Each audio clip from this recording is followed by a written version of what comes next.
Hey everybody, we are live here on Facebook and we are talking today about the ugliness that is intensive livestock farming. A lot of you will have seen the Boycott Big Meat campaign, which Organic Consumers is running, and if you haven't, you should definitely check that out.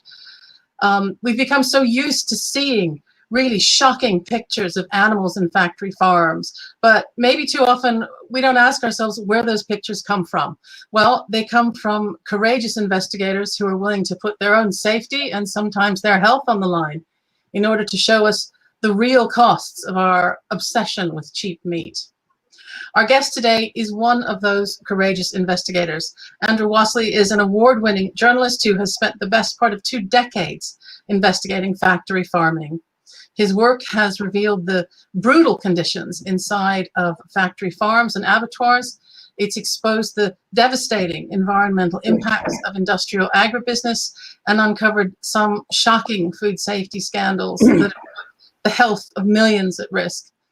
Andrew's recently written about his experiences, and I'm very pleased to have him here today to talk a little bit more about them. Andrew, welcome. Hi, Pat. Hi. Good to be with you. Thank you. Thank you for coming and talking to us today. It's been really interesting to watch the pickup of your long-form article in Medium and to see how quickly folks have zeroed in on the animal welfare aspects, and rightly so, because they are shocking. But the devastating effects of factory farming also extend to really our whole ecosystem. And I wondered if maybe you would like to kind of start by talking a little bit about what you found there. Yeah, I think it's a really important point, because I think there's a general awareness that factory farms and industrial meat production isn't particularly good for animals, and that's a really important part of the debate. But certainly in the years I've been doing this, we've sort of moved along a bit from that, and you realize that actually there's also these environmental impacts, there's human health impacts, and a whole host of other problems. I think on the environmental side, I think it's fair to say most people sort of get the basic link between, for example, industrial Brazilian beef, and that's bad for the rainforest. Rainforest is cleared. For cattle ranching, that beef is then exported around the world. I think people sort of get that, but I think what even now is still a bit less clear is that you have these sort of secondary environmental impacts of industrial farming. And quite often that's linked to the feed for the livestock and birds sort of held in those confinement units.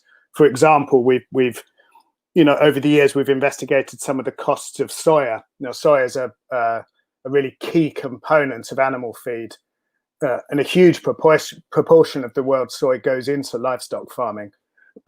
Even more obscure, we had this, fish meal production, both in Latin America, off the coast of Peru, but also now on the coast of West Africa.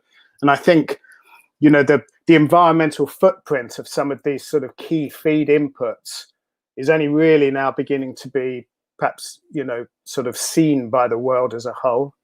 So certainly in my time investigating this industry, I think it's some of those aspects that certainly have taken me by surprise and have sort of perhaps drawn some of the biggest surprise from sort of readers and viewers globally.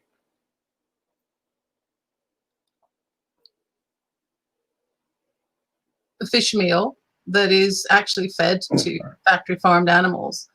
And what did you find when you went down there? Yeah, I mean, when we went to Peru, we'd been hearing for some time that the Peruvian fishery was proving controversial.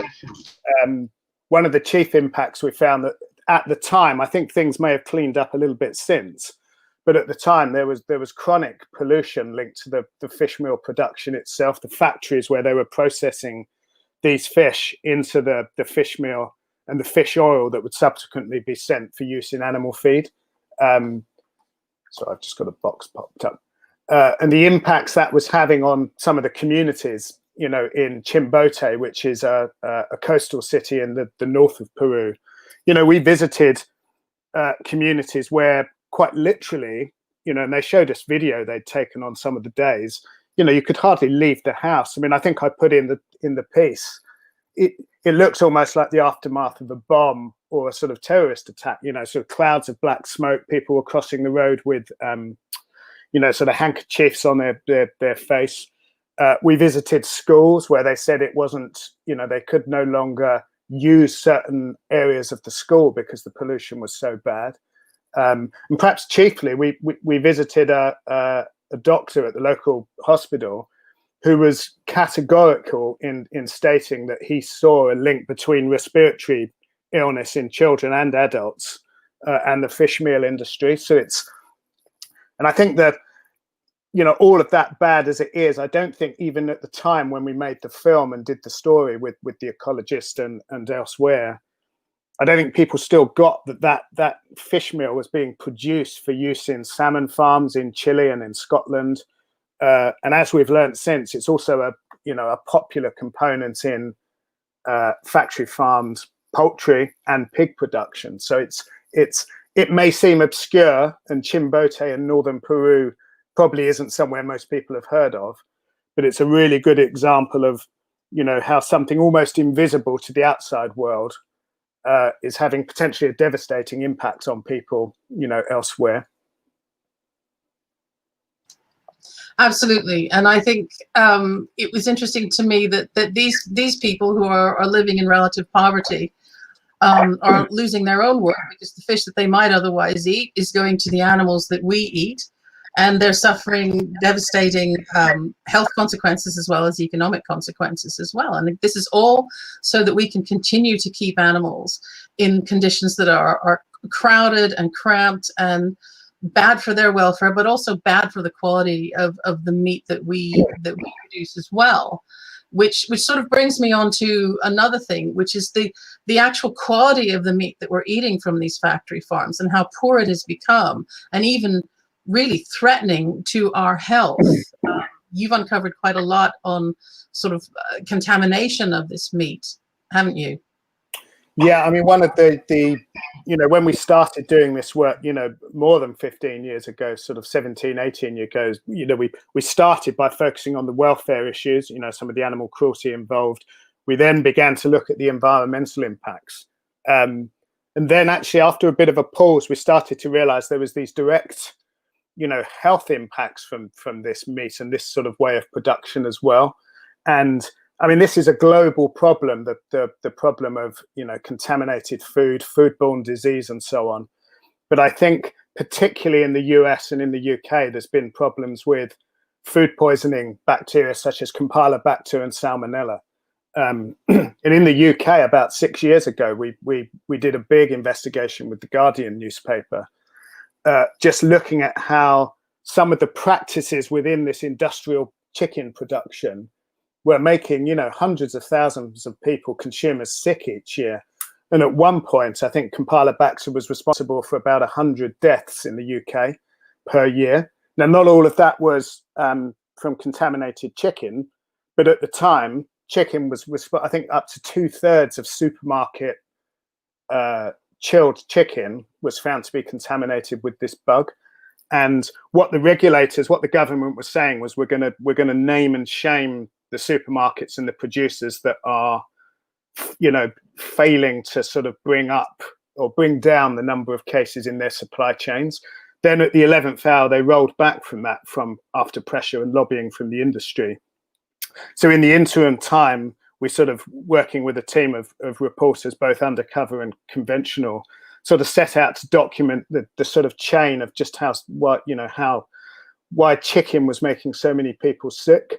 And as the pictures in the long read, sort of suggests, there were some shocking hygiene breaches that were uncovered, some of which may have been unavoidable. We all need to accept that there will be mechanical breakdowns from time to time. There will be human error and so on. But there was this sort of almost systemic sort of just sort of bad practices and sort of sense of corners being cut. And when that story published, it went on the front page of the Guardian. I mean, it just sort of caused a storm of controversy, and suddenly everybody was sort of asking questions about, is this one of the sort of costs of this cheap chicken? The work we've done since has highlighted very, very similar issues in the US poultry sector.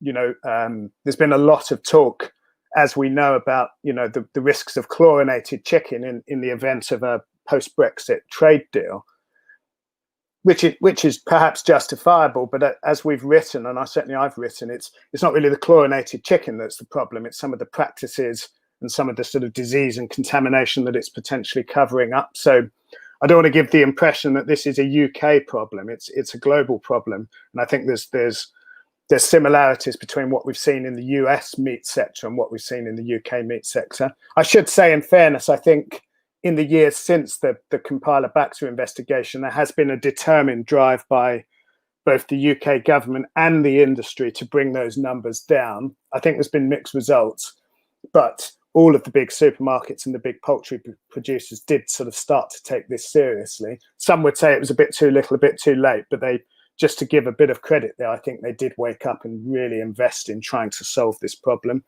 I'm not so sure in the US it's been quite as wholeheartedly acknowledged, and sort of, I don't think that perhaps the industry is quite as far ahead as in the UK. And here's where I kind of have to put my hand up a little bit. And Andrew, you and I have worked together for a few years now, and been involved in this kind of investigation. Me, happily, from the safety of my desk, as opposed to you, who's knee deep in offal. But I would say certainly it's an issue of real concern in the US. Certainly one of the things that we discovered together was this, and you mentioned it in your article, the way that the inspections of things like poultry in the US have slipped. The line speeds are faster. Inspectors are not able to really get a good look at the chicken. And there are huge breaches around hygiene that really are a threat to human health. Yeah, I mean, when sort of 6 or 7 months after the sort of chlorinated chicken row blew up, both in London and Washington, both sides of the pond, we were sort of past, a whole bunch of internal inspection records from the USDA or the FSIS, which is its inspection arm. And yeah, there was just, I forget the exact number of breaches, but there was just systemic problems. And some of the case studies that these inspection documents highlighted were, just incredible, with chickens sort of going onto the floor, being picked back up, washed with chlorine, and sort of tossed back into the production line. We had meat that was, condemned from the human food chain, was found to be in sort of holdalls for edible food. Although, of course, some of these breaches were picked up because the inspectors found them and sort of rectified the problem. It just highlighted the importance of that rigorous food safety inspection. And, certainly experts we spoke to and inspectors themselves said for every incident that was caught, almost certainly there will be plenty more that aren't caught by the inspectors. And the backdrop of this is that we have had faster line speeds. There's been lobbying to increase the line speed of the poultry sector. We've also seen it in other sectors as well, the pork and I believe now even the beef sector. And I think in some cases that the inspectors themselves have simply said, we're not going to be able to do our job properly. I think there's been other regulatory rollbacks and sort of government cuts to some of these departments. It's a global, universal problem.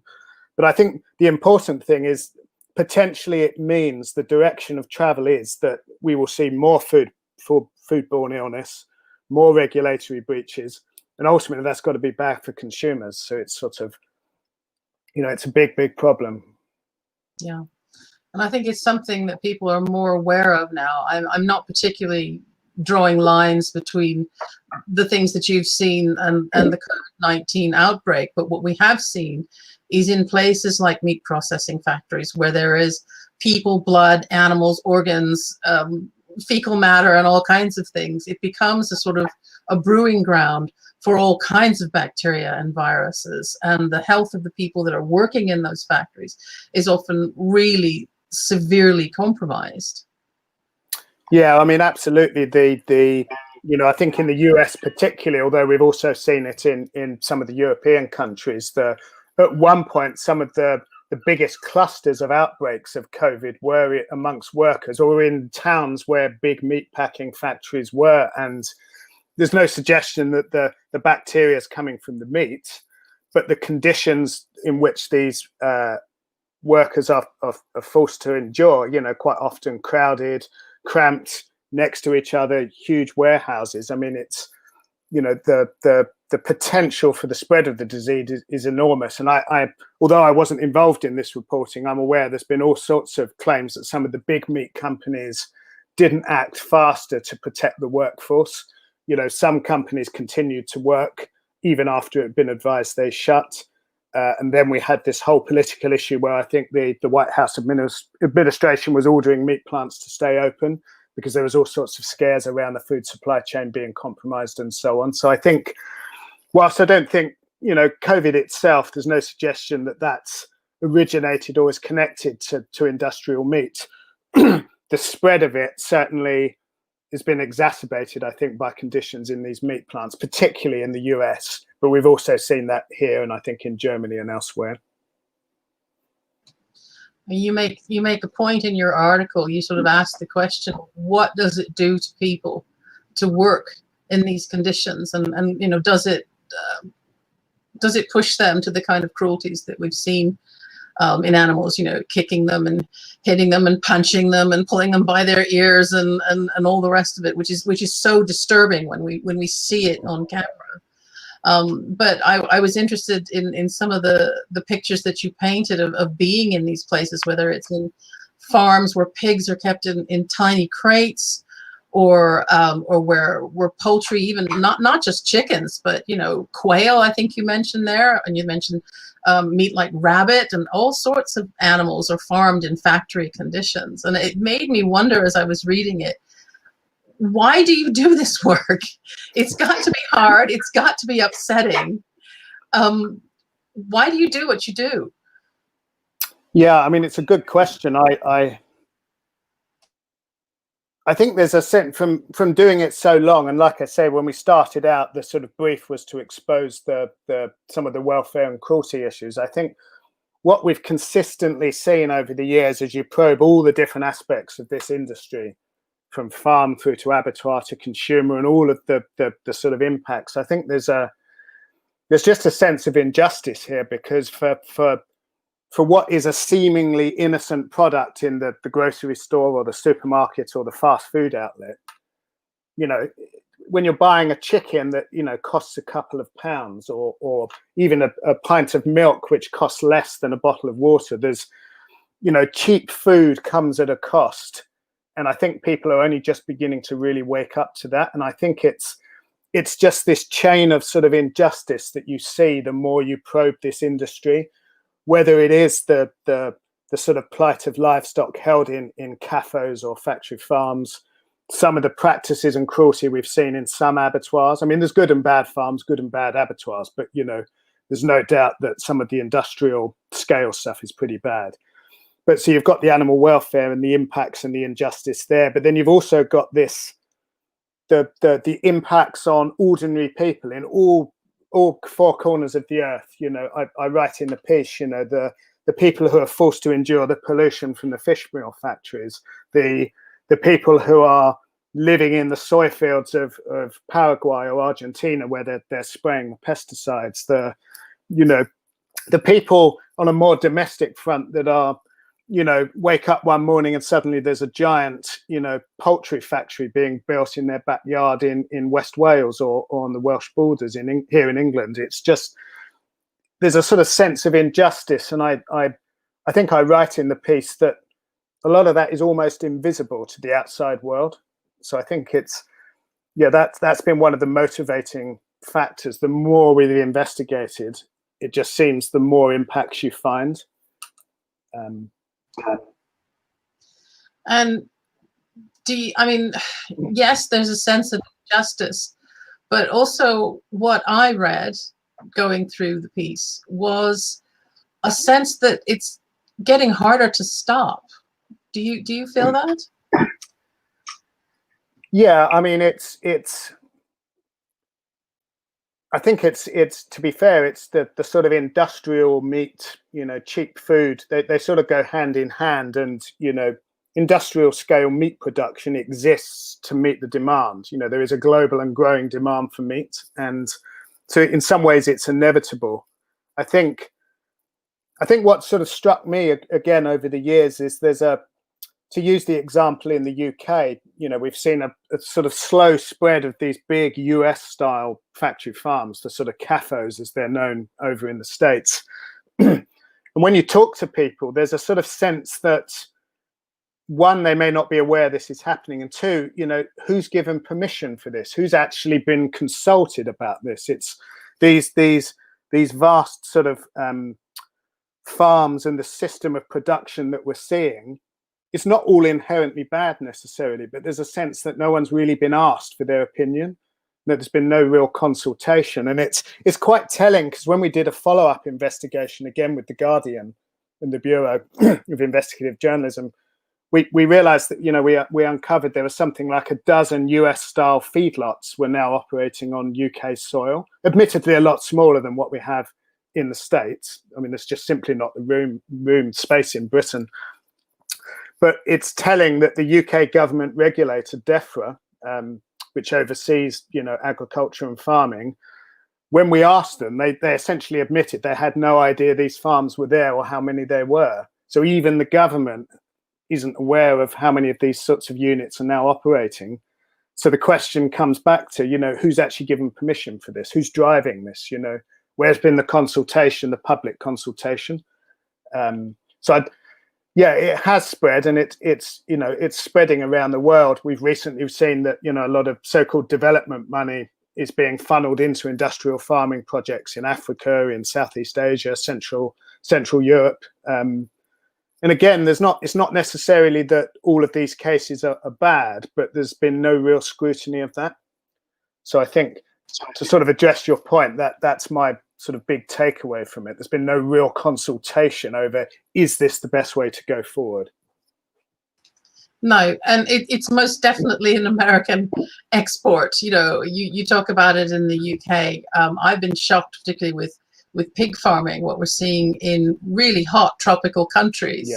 To see more pigs being raised in these conditions. And I think now we're probably might even be looking at beef in the future. It's this drive to have more and more and more, and never really think about the quality of the meat that we're eating anymore. It's just quantity.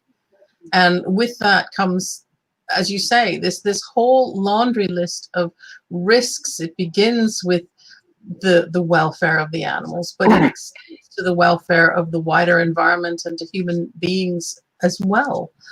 And I suppose another thing that occurred to me is it's really people like yourself and the photojournalist who provided some of the illustrations for the work that you're doing that are bringing this stuff to light. You don't often get someone who's employed, day to day on a newspaper or a TV news program digging into this stuff. It's people like yourself that are doing it. And I wondered about something about the value of independent investigation these days. Do you think that is an important part of continuing to expose this stuff? Yeah, I mean, there's been some notable exceptions, and there's been some very good mainstream mainstream commissioned investigations. So I think there has been some stuff. I think the big problem is it's a wider issue. As we all know, the sort of budgets for investigative journalism across the board within the mainstream media have been cut. And this is a problem in the States, it's a problem in Europe and much further afield. And I think, in a sense, that void has been filled by both the sort of not-for-profit independent newsrooms that we've seen popping up in the States. There's some brilliant investigative newsrooms who now operate independently and have filled a bit of that void. Groups like ProPublica and others. In Europe and the UK, obviously, we've got the Bureau, where I work for, the Bureau of Investigative Journalism, which is in partnership with The Guardian. So I think that void's been filled and always being filled, but that you can't get away from the fact that the mainstream media just hasn't perhaps now got the resources to do this stuff. And you could argue in some cases perhaps not the appetite to either, because it's work that does come with risks, both financial to a lesser degree safety. You're not always guaranteed to get the goods. Some of these investigations take years, if not months, and months, if not years, and there's quite a risk. You need an editor or a commissioning editor to say, we're going to go for this, and we've got to put aside budget, and we're going to bring the lawyers in, and we're going to bring the full support team. So it is quite difficult. That said, I think the fact that there's, in a sense, we're having this conversation now, and there's been some really high-profile coverage of these issues in the last couple of years. I think there is a sense that actually this is an area the media wants to cover and has to cover. So I think we might just be on the cusp of this becoming a bit more mainstream. I certainly hope so, and I certainly hope that more people take on board how difficult it is to bring these stories out. You mentioned the lawyers there. In the US, we've got all these ag-gag laws that actually prevent you from even taking pictures of some of these places. And so that speaks to what you were saying earlier about the hidden nature of it all. It's actually protected by law, and it makes it very difficult to bring this information to consumers so that they can have a say and make a choice. Yeah, I mean, we're certainly in the UK, we're lucky in that we don't have those sort of so-called ag gags in place, although there's been a few cases where people have suggested it might be a good idea. But I think, when I reported on the ag gag stuff at the time and talking to colleagues and campaign groups in the States, there was an incredible fear that actually something as simple as just taking a photograph of a farm may become a criminal offence, let alone, seeking undercover employment there, or as we've done in recent years, putting up drones to capture pictures to show the scale of these places. And I thankfully, I have seen recently in some cases, state by state examples where legislators have said, we're going to throw this legislation out. It's not constitutional. It goes against free speech and free expression and so on. So I think, although there's been huge alarm about that, I think the sort of publicity around that has had a bit of an impact. So do you feel hopeful? I mean, your article isn't very hopeful. It's a hard read. It's a revealing read. But do you feel hopeful? And where's that hope coming from? Is it coming from industry? Is it coming from consumer awareness? Where does it come from? Yeah, I mean, it's a good question. I don't know if I feel hopeful across the board, but I think there's been some examples in the past decade of where, through a combination of, the sort of lobbying by pressure groups, getting a consensus in the scientific and medical community, and action by the food industry itself and governments, there has been some positive developments. I mean, one really good example is around antibiotic use on farms. Until about 10 years ago, this was a sort of almost a niche area. Campaigners have been voicing concern. Obviously, a number of scientists and sort of maverick, almost whistleblowers have been raising concerns about the use of antibiotics in farm animals almost since like the 60s and the 70s. But this issue hadn't really cut through. But what we have seen both in the UK, Europe, and globally, I think in the past 5 or 6 years, is a bit more of a consensus that actually, the scourge of superbugs and antibiotic resistance is real. And some of the predictions were that actually, in a sense, this is almost a pandemic that's not been described as a pandemic. Millions of people potentially could lose their lives or become sick from antibiotic resistant infections.